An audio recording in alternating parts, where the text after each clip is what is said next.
just enormously talented people who loved what they did. That Nightline has a great mission to be able to do only one subject for half an hour tonight.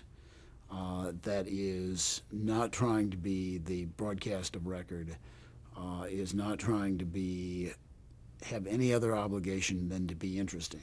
When people tune in at Nightline at 11:35, they say, "I wonder what Ted thinks is interesting," and I wonder what Ted's doing, and that's all that you're asking.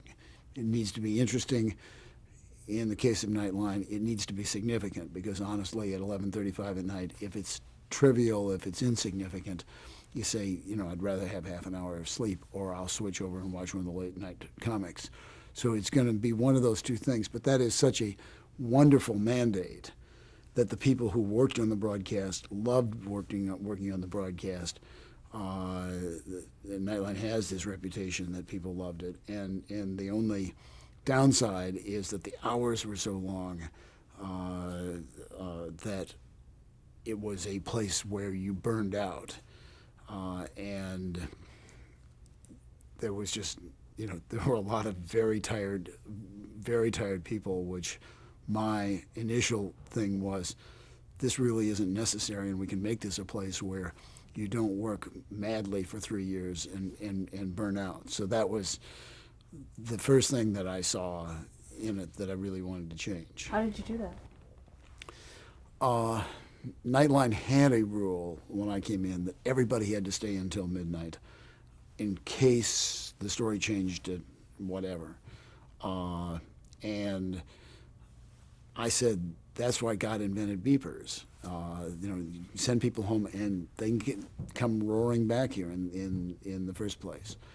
And having made lots of mistakes in my own personal life, I have the theory that it isn't the long hours that really kill you. It is the broken promises in your relationships.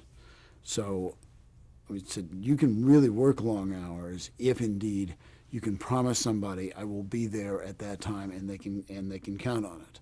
And you can have peace of mind, and you can have a personal life. And we have enough people that we can back and fill for each other. So the big thing was make commitments, let people know you're going to make commitments, and you'll be able to work long, hard, and have a life. So there's a side story to Nightline that I'm extremely proud of. Not just the product, but what I'm extremely proud of is with a staff of 40, the 20 children that we have who are under the age of 7.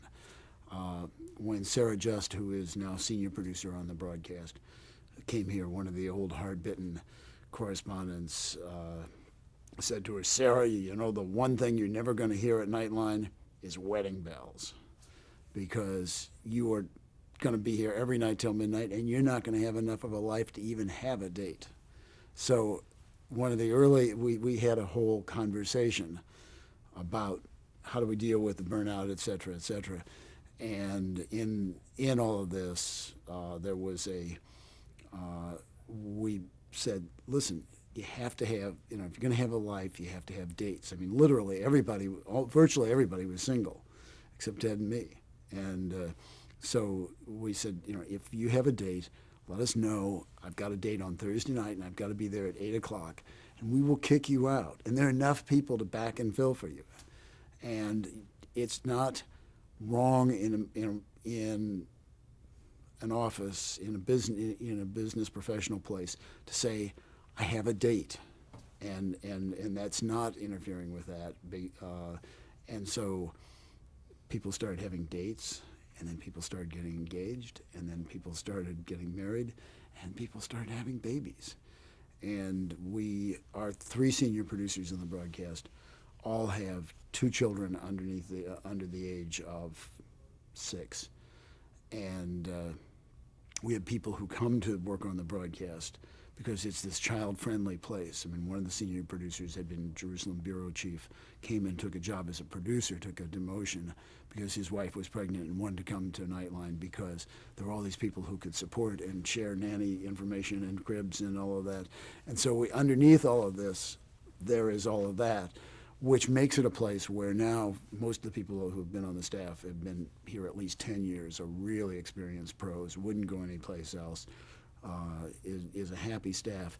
And I think all of this grows very much out of Ted, who has absolutely said, you know, certainly after having led a crazy life as a young man and being a State Department correspondent, being a war correspondent, has said, it is important to have a life, and it is important as a journalist to have a life, because those are the things that inform your journalism and that bring you connections to people, and that is a very big part of why Nightline is where it is now. But we're seen as being very different in our outlook, that this unit does not run like a bunch of other places. So within ABC New York and on the outside, Nightline is the cult. But we take great joy in that.